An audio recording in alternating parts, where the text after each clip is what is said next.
Bom dia, mi nombre es Gina Pinilla y mi pediatra aquí na CMC. Hoy me quiero conversar con vos de maleza que afecta hopi dinos muchanan rondo mundo. Botaba tasa con mucha tambe por vida diabético?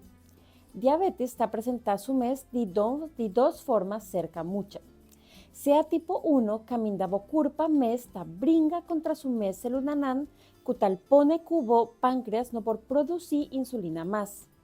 Tipo 2, caminda bo curpa ta resistente pa insulina cubo curpa mes ta producir cual por sucede na momento cubo ta viva un vida no saludable o botín sobrepeso.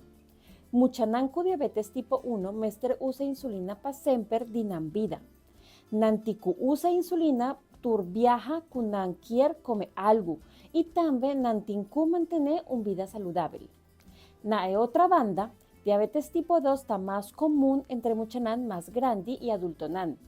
Esa aquí está relacionada con estilo de vida, por ejemplo, de no por come saludable, de sobrepeso y también de no hace ejercicio.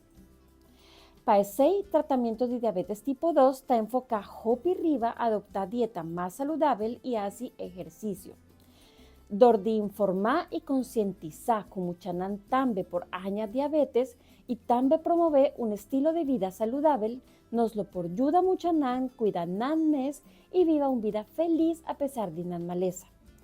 Muchanan no mester tin vergüenza divisa con nan ta diabético.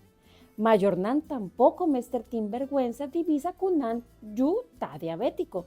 No ta abo ni en mucha su falta eta un maleza kunos tin cocina viva cuné.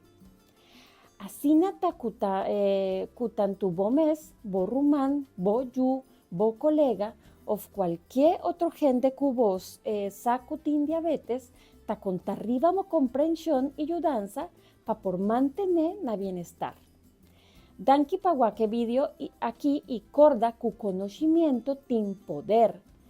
Queda informar y viva una vida saludable. Junto nos por así de diferencia. Van traja junto para un futuro caminda muchanan con diabetes por recibir atención y ayudanza necesario para mantener la salud. Queda pendiente para más video informativo, caminda nos lo puedo explicar más tocante tratamiento nan de diabetes, que viva una vida saludable y hopi más. Macha danki.